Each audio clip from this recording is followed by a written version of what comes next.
Vamos a continuar con nuestra serie en el Evangelio de Marcos. Estamos en el capítulo 1, estamos estudiando capítulo 1. Vamos el día de hoy a estudiar desde el versículo 16 hasta el versículo 20. Y el título para hoy es Llamados a ser pescadores de hombres.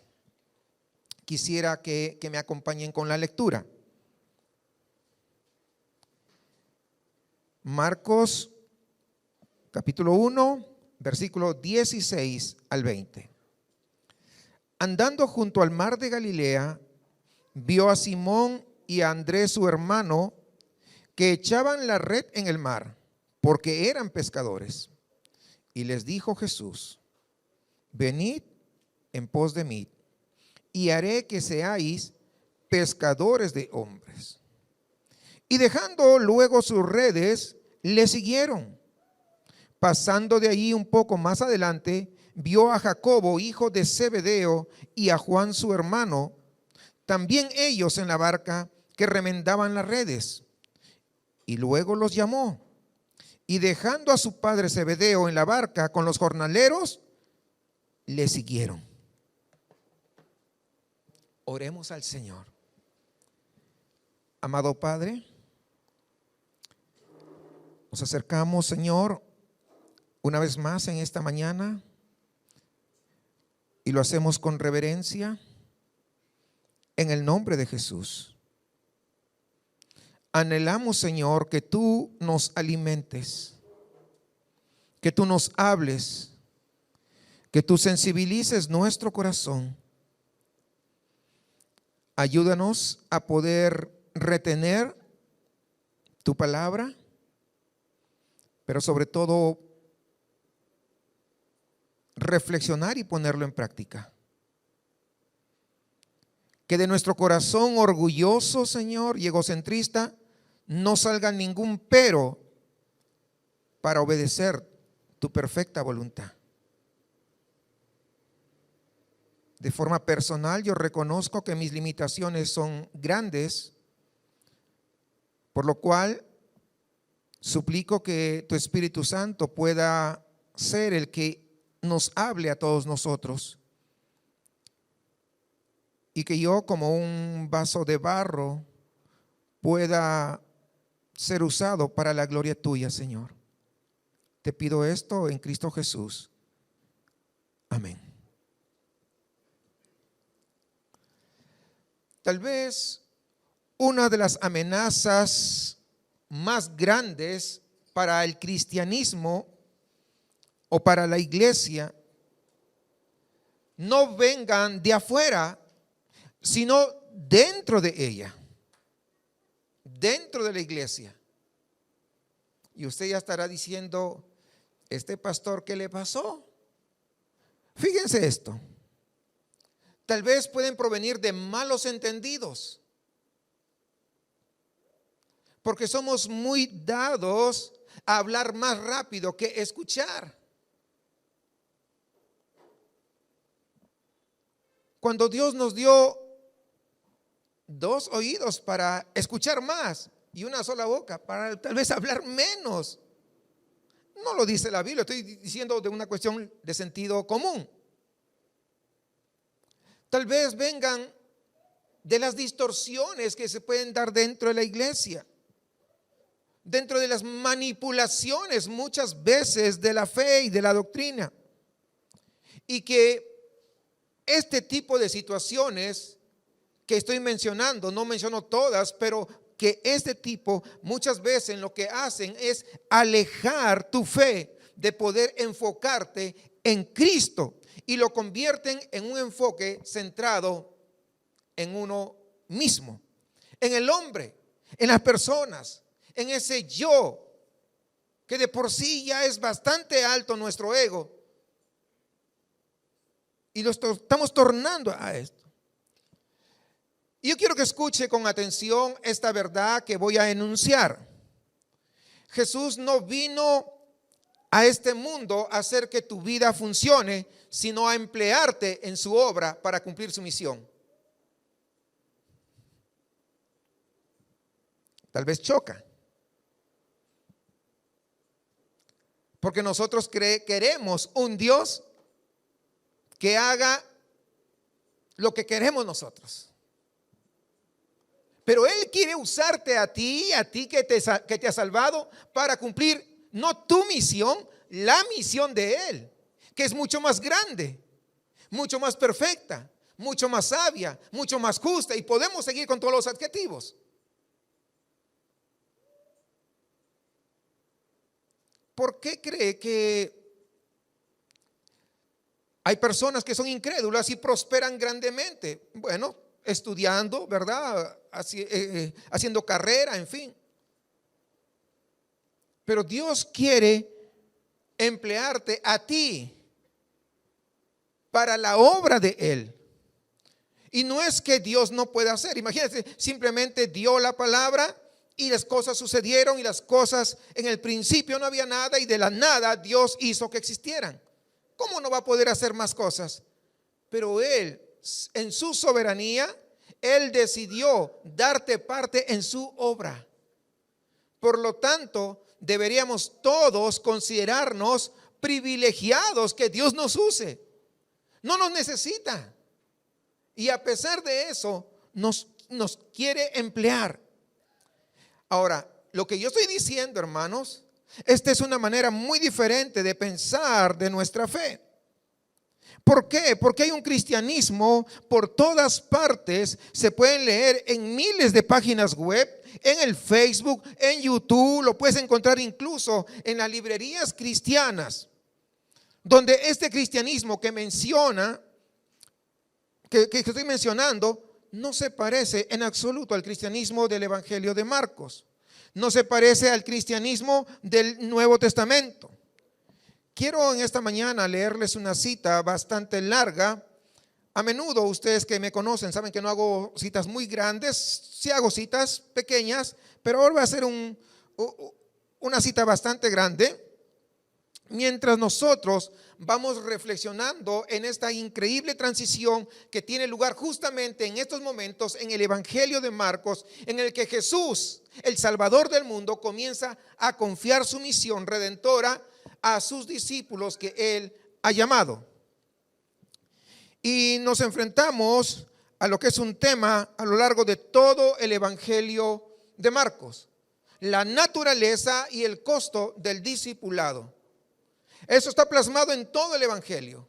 La naturaleza del discipulado y el costo del discipulado, el costo de seguir a Cristo, y cuál es la naturaleza de ser un discípulo.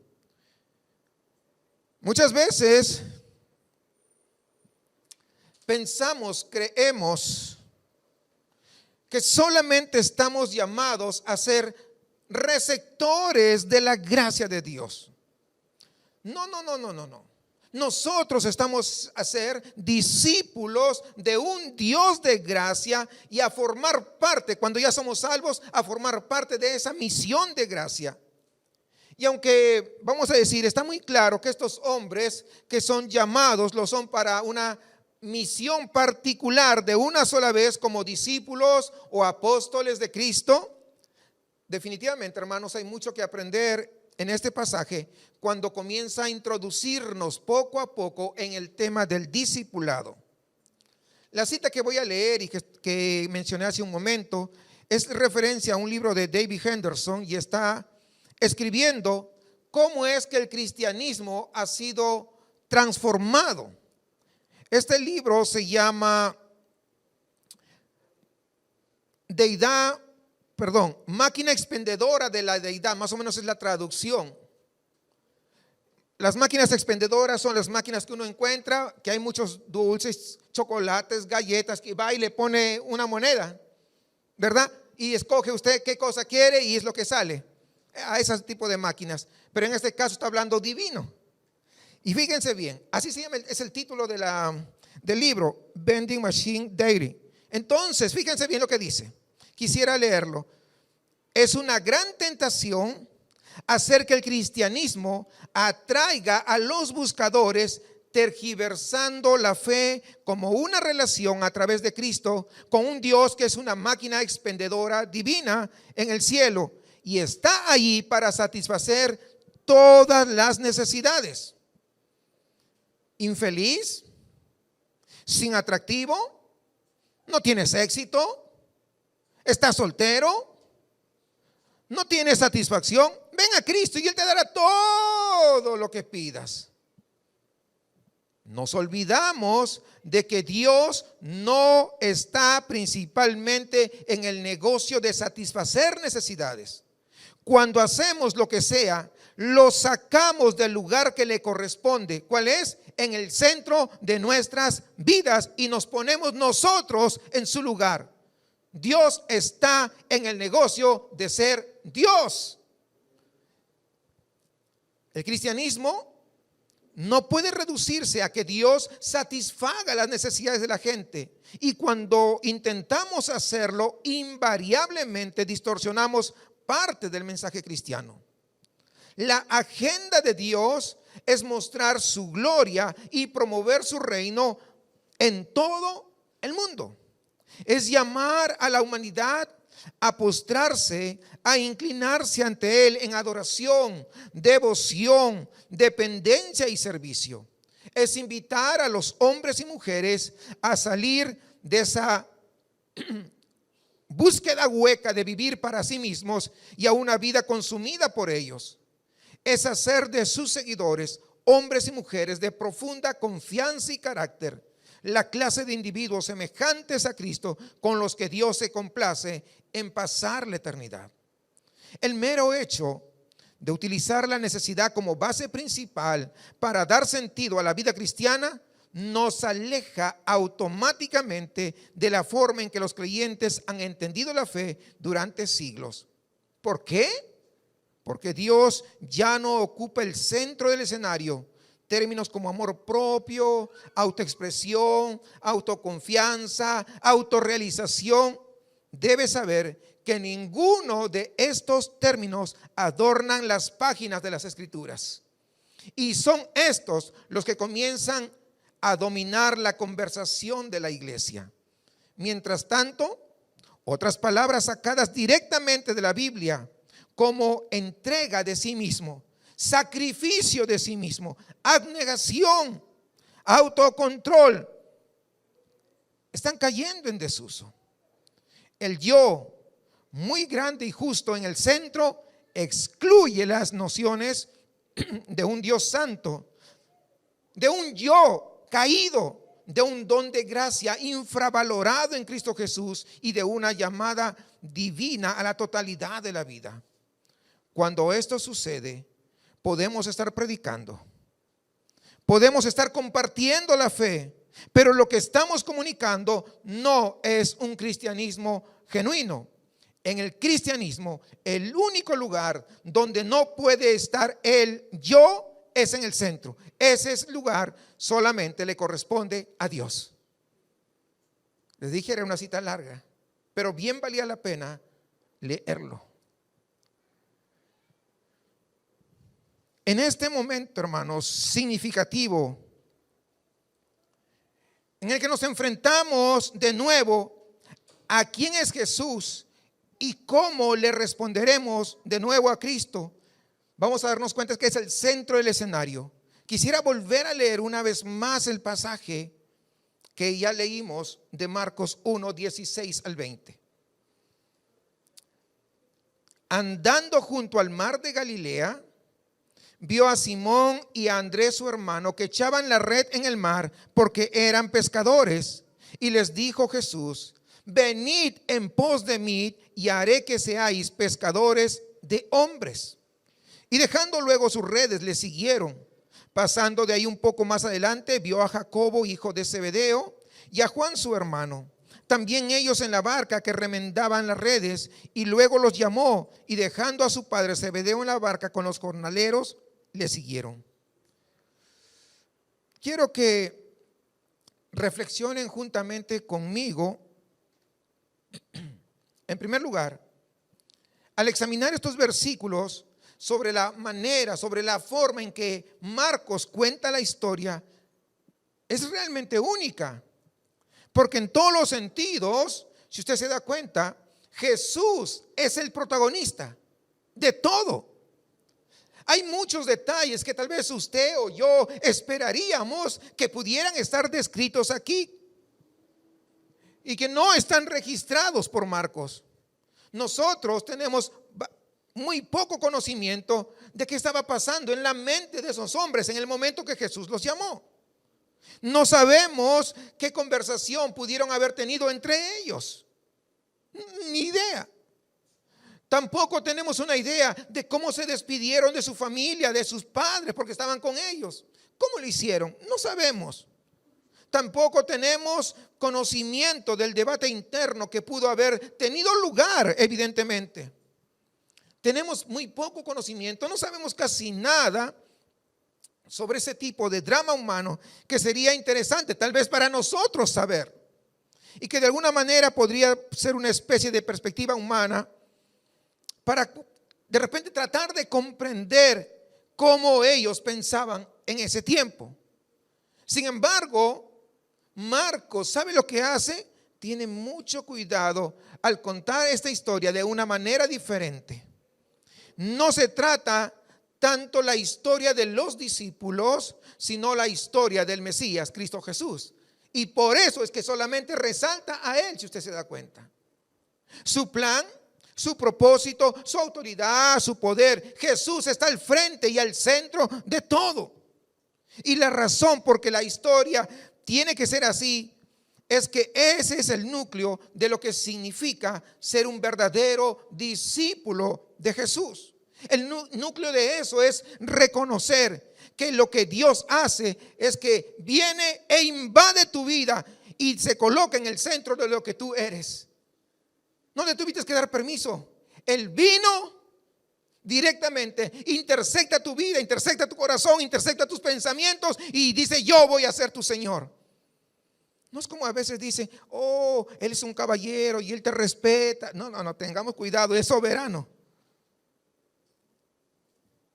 Se convierte en el rey de tu vida, en tu Salvador. Él es el Mesías, Él es tu vida, Él es tu esperanza, Él es tu paz. Nadie más, es Jesús solamente. Nadie más. Y Marcos quiere contar la historia justamente de esta manera. Y al escribir esta parte, este pequeño párrafo, hermanos, es notable. Porque nos dice que estas personas, estos hombres, simplemente se levantaron, dejaron a su familia, dejaron sus negocios. Yo de forma particular tengo muchas preguntas. Uno pensaría que esta historia tendría unas 3 o 4 páginas por lo menos para desarrollar, pero esa no es la idea de Marcos. La idea de Marcos es y siempre fue que Cristo esté en el centro de toda la historia, que solamente Cristo sea exaltado. Marcos nos está confrontando, nos está diciendo: este que muestro, este es el Señor. Y Él tiene el derecho de entrar en la vida de una persona y decir: tú sígueme. Porque es lo que vemos acá.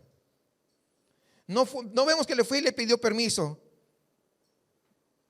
¿O sí? No, oye Simón, ¿tú crees que podrías seguirme? Mira, te puedo ofrecer esto, aquello, lo otro. No, nada.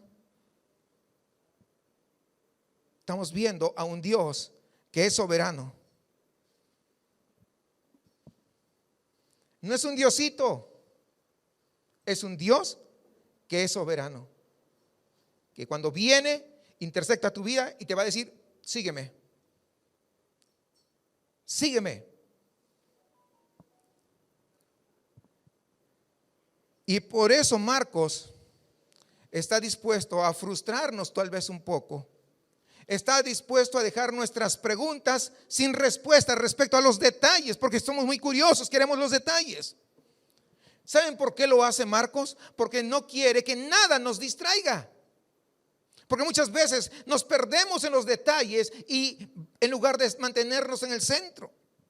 No quiere entonces Marcos que nada nos distraiga de la gloria y la autoridad de Cristo, porque el corazón del discipulado, el corazón de seguirle, no es el discípulo. El corazón del discipulado es aquel a quien el discípulo sigue. Y ese a quien seguimos, a quien siguieron estos 4 hombres y a quien seguimos el día de hoy, usted y yo, se llama Jesús. Por eso que no quiere que nos distraigamos con los detalles. ¿Sí entiende el por qué? A veces nos quedamos, oye, sacados de onda, ¿no? Muy pequeño, un poquito, ¿no? Quisiera saber los detalles. El problema es que nuestro corazón es engañoso y se va por los detalles en lugar de irse al centro. Por eso que Marcos no quiere que nos distraigamos. Una vez más estoy repitiendo para que nos quede bastante claro. Dios sabe que para nosotros es bastante difícil mantener las cosas claras. Seamos honestos. Y es por eso que ha sido tan tentador en el yo de la cultura occidental moderna, que el cristianismo comience a doblarse, a retorcerse, a tomar otra forma que no es la de cristocéntrica. Una forma que es muy diferente a lo que se encuentra en el Nuevo Testamento. Y por eso han salido iglesias de todos los tamaños, de todos los colores, con toda, ¿para qué? Para satisfacer necesidades que muchas veces no lo encuentran en una iglesia de sana doctrina. Porque en una iglesia de sana doctrina no vamos a decirle, ven y pues todo va a ser feliz. No. Ven a Cristo, pon tu fe en Él, arrepiéntete y serás salvo. Y como consecuencia de eso pueden venir muchas bendiciones. La más grande bendición que podemos obtener definitivamente es la salvación. En una iglesia de sana doctrina no le vamos a decir, oh, traiga sus ofrendas, si usted da 100 pesos, Dios le va a multiplicar, le va a dar 1000 pesos, 10 veces lo que usted da. No vamos a escuchar nada de eso. Ni tampoco vamos a decir, oh sí, en la Biblia sí acepta a los homosexuales, porque si tú ves el amor que se tenía David con Jonathan, pues sí, tú ves. No es cierto. No hay ni una sola palabra cuando uno va al original que siquiera dé la idea, ¿no? Que por ahí es. No lo es, jamás. Quiere decir que alguien que es homosexual, gay o lesbiana no pueda venir, puede venir para que escuche el evangelio de Cristo y se arrepienta y Dios lo salve. Y podría seguir mencionando. En una iglesia de sana doctrina no lo va a hacer que usted salga emocionado, porque esa no es la idea del evangelio. La idea es que usted salga transformado. Y lo único que lo puede hacer es la palabra del Señor. No hay más. No hay más. Ahora, hermanos y hermanas, quiero que seamos conscientes y deben estar alertas, estar atentos, estar en guardia, con temor reverente. ¿Sabes qué tienes que hacer? Vigila. No al hermano. ¿Sabes qué debes vigilar? Tu propio corazón. Vigila tu corazón. Porque no se trata que tu reino sea el que funcione. Se está tratando, si usted se ha dado cuenta, de una invitación a participar de un reino mucho más grande, mucho mayor. E incluso la forma en que Marcos cuenta esta historia, ahí está registrado. Permítame darles algunos detalles. En primer lugar, fíjate que lo que hemos leído se centra en la autoridad de Cristo.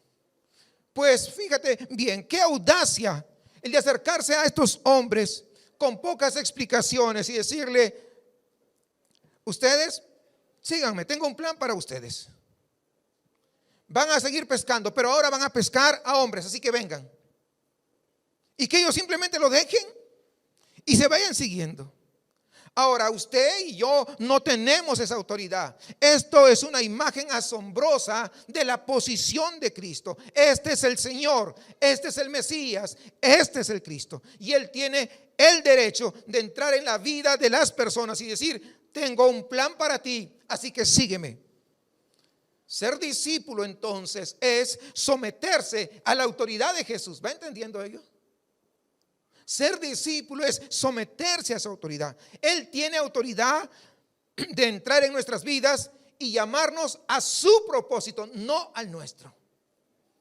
La segunda cosa que podemos ver aquí, y esto es un poco más en el sentido sutil de las cosas, pero seguramente es esa forma que Marcos tiene para contar la historia, es que se enfrentan a su poder. Porque dice, lo acabamos de leer nuevamente, 2 veces lo hemos leído y ya se lo sabemos, yo creo, bastante bien. Los discípulos, ¿qué pasa? Respondieron inmediatamente. No por la espiritualidad que había en ellos, entienda esto.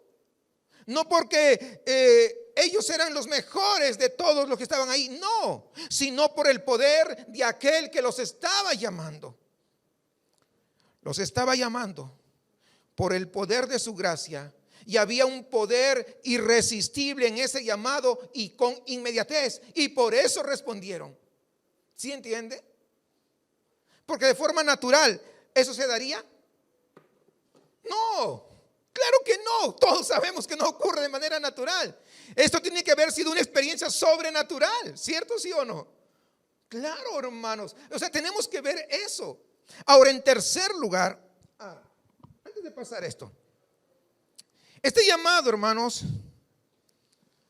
es radical. ¿Por qué? Porque estos hombres simplemente dejan sus redes y le siguen. ¿Qué vemos? El poder de Cristo. Ese llamado es radical. Y la tercera cosa en la que Marcos se centra aquí es la misión de Cristo. Fíjense que el énfasis no está en las cosas difíciles por las que están pasando estos hombres. Jesús no dice, muchachos, síganme y yo voy a curar sus heridas. Si tienen algunos problemas, yo lo voy a solucionar. Si ustedes me siguen, pues les prometo que voy a multiplicar sus riquezas. Si tienen ahí para pescar unos 3 botes, yo le puedo dar unos 10 botes más o 20 porque soy Jesús. Nada de eso. No dice síganme y van a tener una buena vida. No. No sé si se va dando cuenta del tipo de enfoque, de lo que significa seguir a Cristo. Es muy ajeno a lo que está pasando alrededor. ¿Saben por qué? Porque la pasión de Cristo, el celo de Cristo es buscar y salvar a los que se pierden. Es el punto central. Su pasión es la gracia redentora. Su pasión es la gracia de perdón, la gracia de aceptación, la gracia de capacitación, la gracia de liberación. Su misión es una misión redentora. Y esa misión llega al corazón de todo pecador que necesita salvación, que necesita redención. Ese es el celo y la pasión de Cristo. Y Cristo dice, ven y sé parte de mi misión. Es lo que hizo con esos 4 hombres. Y es lo que dice también el día de hoy a cada uno de nosotros. No hay oportunidad de decir, y yo te sigo y que para mí. No hay espacio para esto. Porque esta no es una máquina expendedora divina que tú pones tus monedas de oración y pulsas el botón de tu deseo para que salga lo que tú quieres. No. Pero muchas veces es lo que venden. En muchos lugares, en muchas pseudo iglesias. No es una máquina de hacer tu voluntad o tus deseos. Este es el Señor Santo y Todopoderoso. Hay una última cosa que se enfatiza en la forma en que Marcos hace esta narración. Es que inmediatamente, hermanos, se ve el costo de seguir a Él, de seguir su voluntad. Fíjense esto. Cuando Él nos llama y empezamos a seguir, vemos aquí, seguir su plan, seguir sometidos a su autoridad, se convierte entonces en lo que marca mi agenda, en lo que marca el camino y la motivación de mi vida. ¿Qué significa más? Que yo renuncio a mis pretensiones sobre cualquier otra cosa para poder seguirle a Él.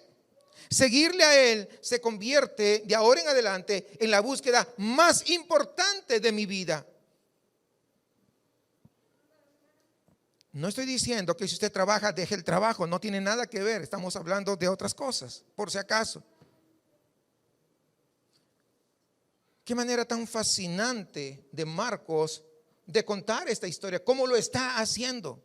Jesús, si usted se da cuenta, sigue estando en el centro del escenario. Es por su poder, es por su autoridad, es su misión. Y hay una segunda cosa que salta a la vista, no solamente la forma en que Marcos cuenta la historia, sino cómo Dios ha elegido para cumplir esa misión. Vamos a la lectura una vez más, por favor.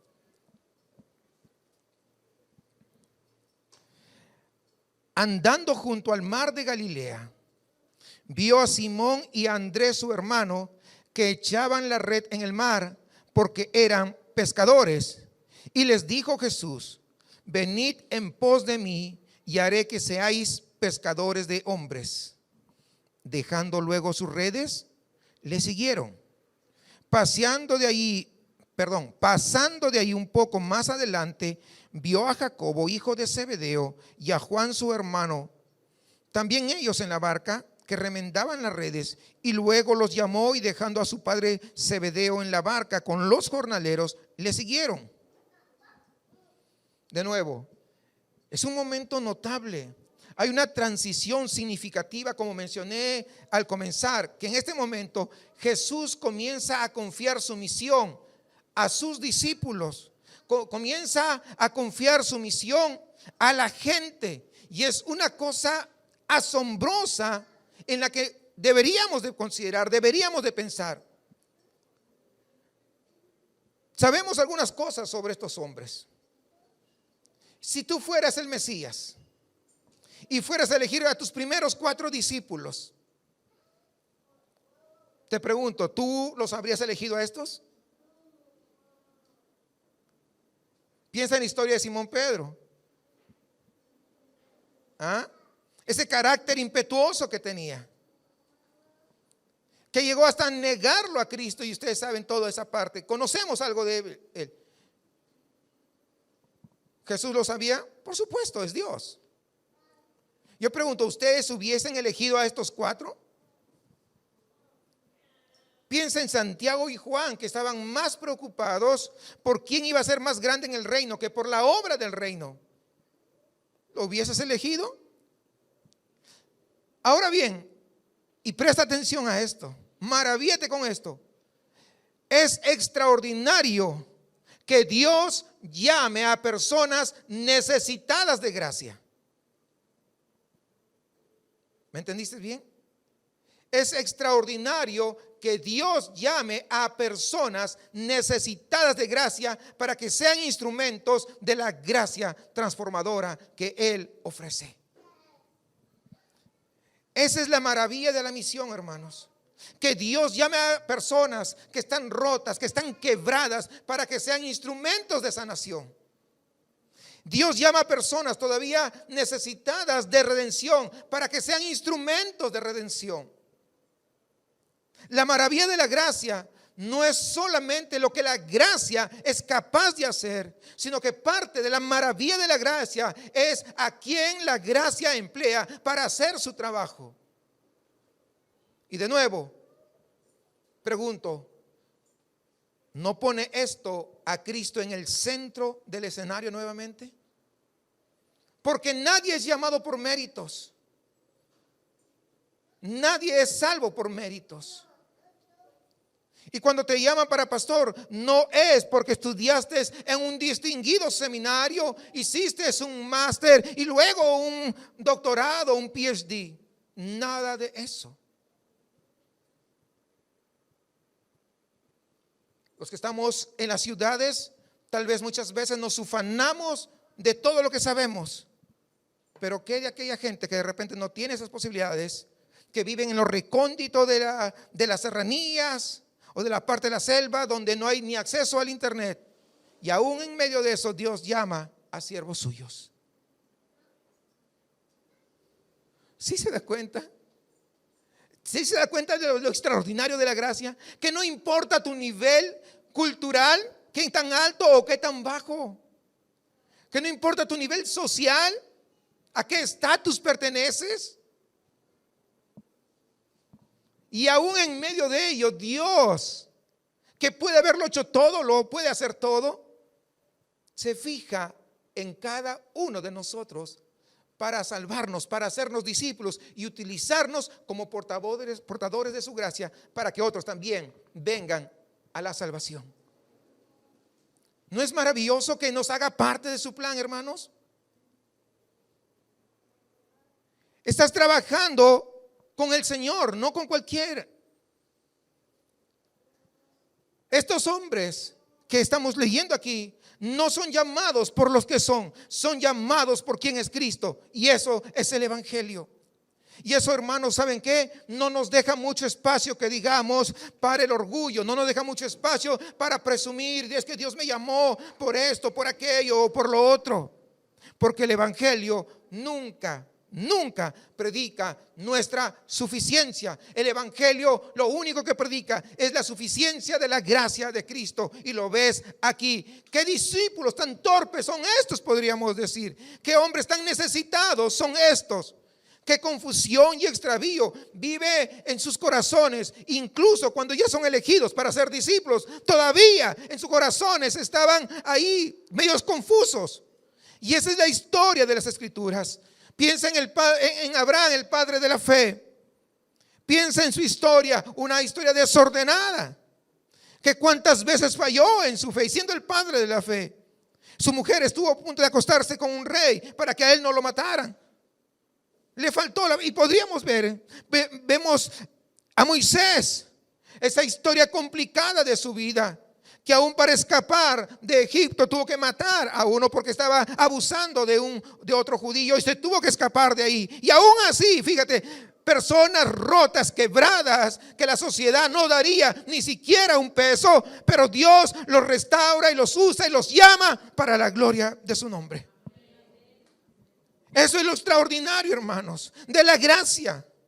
¿Ves? La Biblia no es una historia de gente noble que ellos hicieron la elección correcta. La Biblia, ¿sabes qué es? Es una gloriosa historia de gente rota, de gente quebrada, de gente arruinada, que es rescatada por la gracia y que es hecha utilizable para esa gracia. Porque es lo que vemos con estos discípulos. Y sabes, cuando yo llego a entender esto, me da esperanza. Me da mucha esperanza. Porque en el momento en que dices, sí quiero, Señor, ser parte de tu misión, ¿qué es lo siguiente que pasa? Me doy cuenta, o como se dice acá, me cae el 20 de que yo soy totalmente incapaz de ser un instrumento en tus manos, Señor. Mira quién soy. No sé si a usted le ha pasado eso. Mira quién soy, Señor. Soy tan pequeño. Quiero ser parte de lo que tú ya estás haciendo. Yo lo entiendo, Señor. No se trata de mí. Quiero ser usado por ti. Y luego te miras a ti mismo y te dices, ¿cómo puedo ser utilizado por ti, Señor? Y a mí, de forma personal, puedo decirle sinceramente que me pasa cada semana que predico. Cuando estoy en la semana preparando lo que se va a exponer para el domingo, y cuando veo la luz gloriosa del Evangelio, me alegro inmensamente, grandemente, de estas verdades que Dios me llama a poder compartir. Pero luego sigue un sentimiento de lo lejos que estoy del tipo de vida de estas verdades que me gustaría que fueran una verdad en mi propia vida. ¿Y hacia dónde corro? Cuando esto surge, que es permanentemente, solamente hay un lugar a donde correr, y ese lugar se llama la cruz de Cristo. Y a la cruz de Cristo corro una y otra vez. Corro a la gracia del Señor una vez más. Acudo a la belleza del hecho de que Dios pone su tesoro en vasos de barro para mostrar el poder supremo que proviene de Él y no de ninguno de nosotros.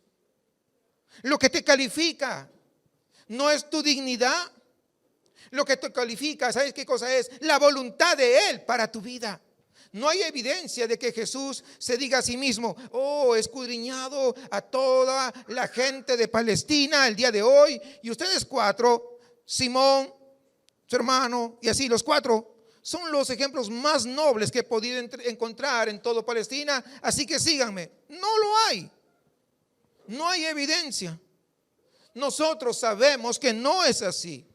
Estos hombres están quebrados, confundidos, perdidos aún en sus corazones, y se levantan y siguen a Cristo en su caminar, y su mundo es transformado, su cosmovisión es cambiada, y eso es lo extraordinario, y eso es lo hermoso que solamente la gracia del Señor puede hacer. Y es lo que Jesús te dice el día de hoy: levántate en medio de tu quebranto, levántate en medio de tu confusión, de tu asombro. Levántate con ese corazón que todavía hay esa guerra en ese interior. Sí, yo sé que Dios dice, pero ¿les funciona? ¿Se acuerdan de ello?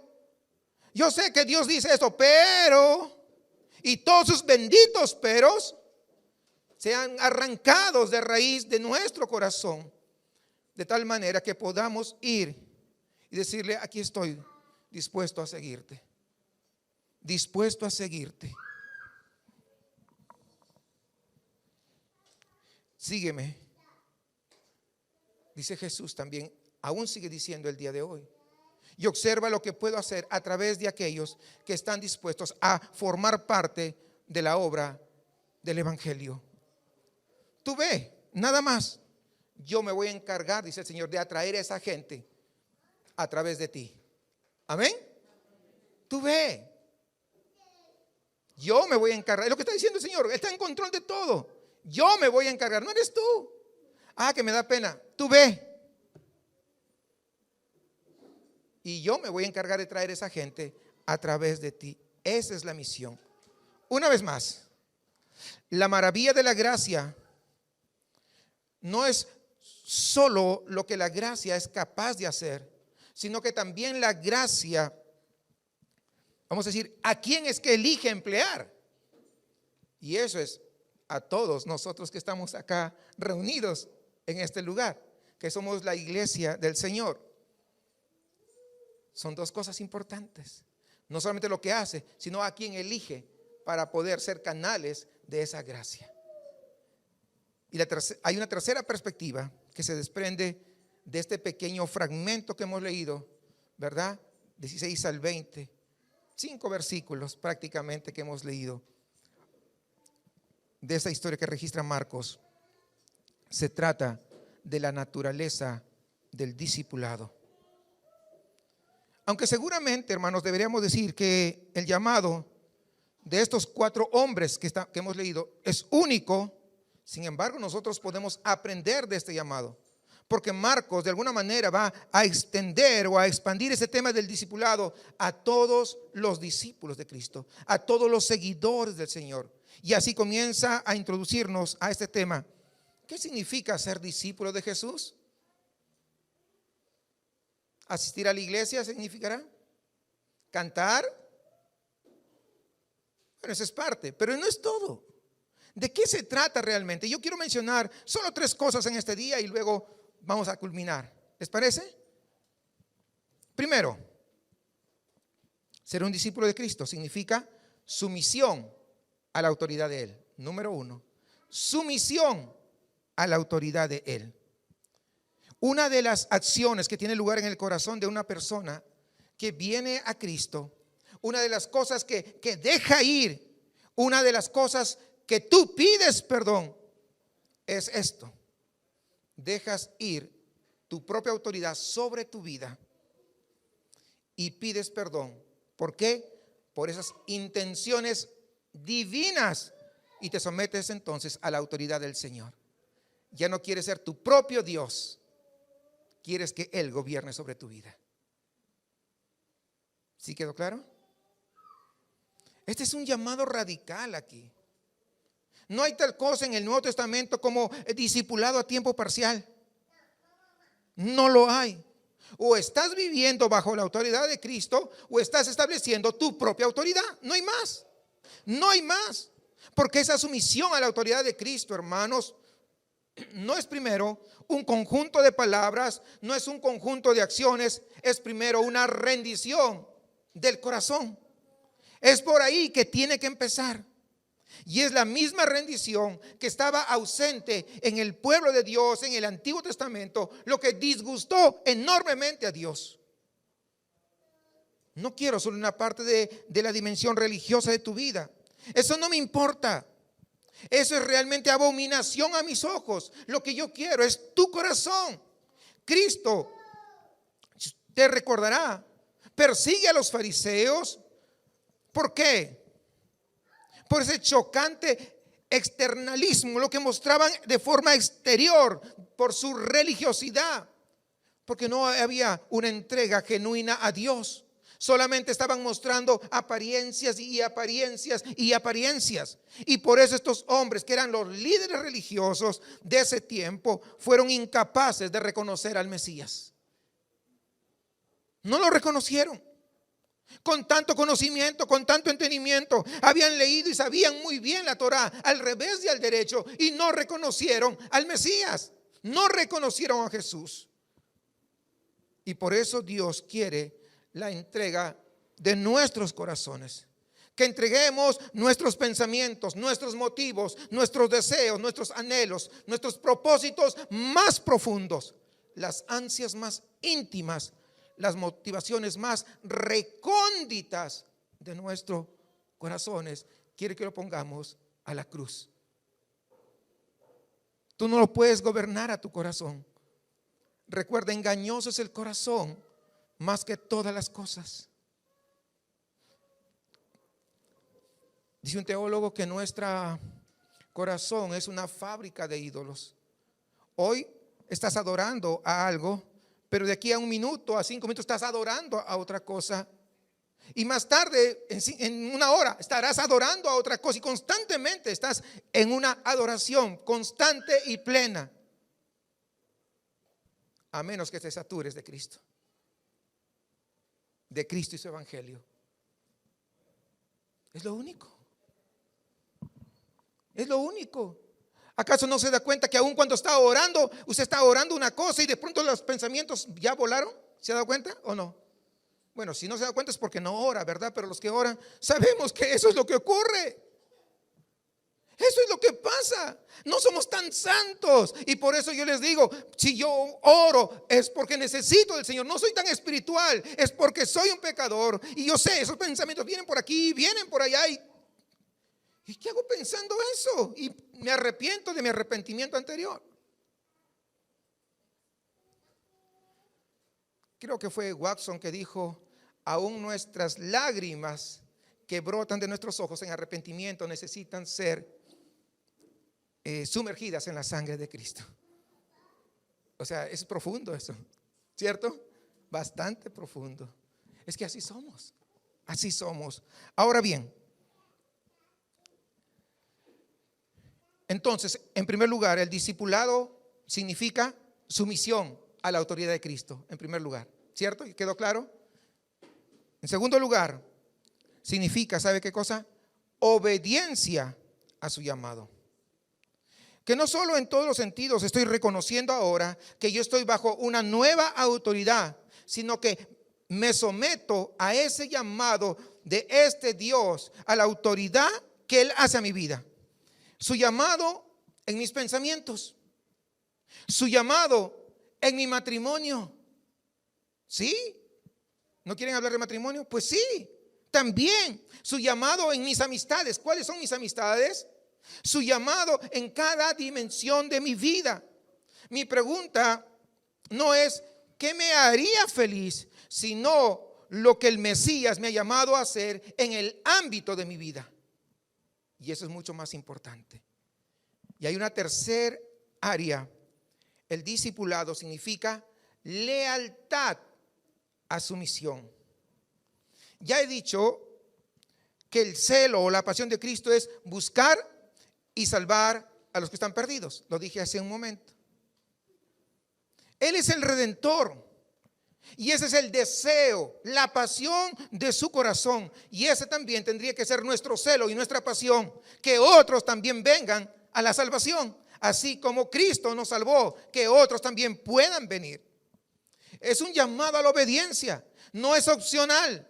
No es que yo estoy encargado de la limpieza y solamente me dedico a la limpieza y no a este llamado. No. Yo soy el que atiende aquí, arreglo todas las cosas y con eso. No. Eso no te exime. Este llamado, todos los que son discípulos son llamados a realizar.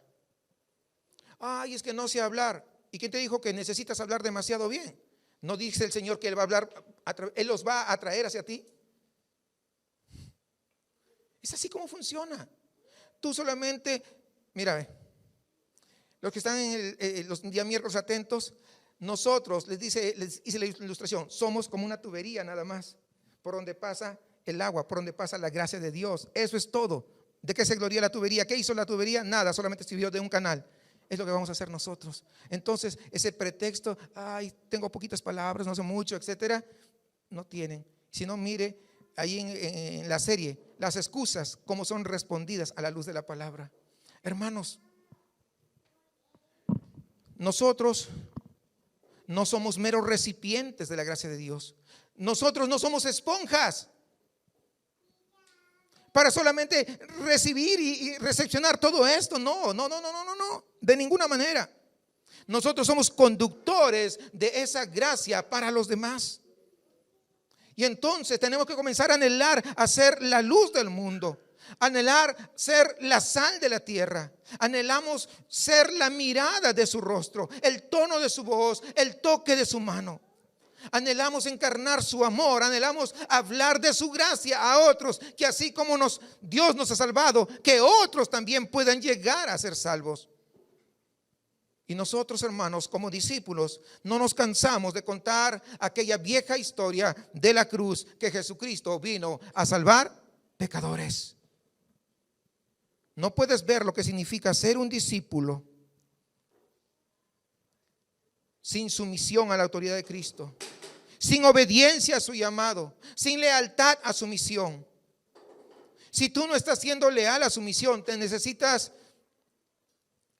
reordenar tus prioridades, pedirle perdón a Dios y decirle: ayúdame a ser leal a tu misión. ¿Cuál es? Llevar las buenas nuevas para que otros también puedan ser salvos. Hermanos, tendríamos que nosotros, frente a este llamado, estamos hablando no de cualquier cosa, no estamos hablando del gerente del banco más importante del mundo, no estamos hablando del presidente Joe Biden, que es el presidente de Estados Unidos, que es la nación más potente, más grande, más rica del mundo. No. Estamos hablando de un llamado mucho más alto, que está por encima de todo. ¿Y sabe cuál tendría que ser nuestra respuesta? Señor, ese llamado que me haces, yo no soy digno. Es demasiado alto para mí. Es excesivamente alto, demasiado privilegio, pero a la vez ese llamado nos va a llevar a la cruz del Señor para decir: solo por tu perdón, solo por tu gracia, solo por tu presencia, solo por tu provisión, solo por todo el conjunto de dones que fue comprado cuando tú estuviste en mi lugar y tomaste mi castigo. Solo por esa gracia yo voy a ser tu discípulo y voy a ser leal a ti. Y Dios, una vez más en este día, me encomiendo a tu gracia. No tenemos excusas, si se da cuenta. No tenemos. ¿Qué excusa podemos poner? ¿Qué excusa? Señor, yo encuentro mi esperanza solamente en tu cruz y anhelo ser tu discípulo. Anhelo vivir como alguien que se somete a tu autoridad, que es obediente a tu llamado y que tiene una profunda lealtad a tu misión. Y quiero terminar con una cita de John Owen, que tiene una obra sobre el pecado y la tentación. Es una cita sobre nuestros afectos.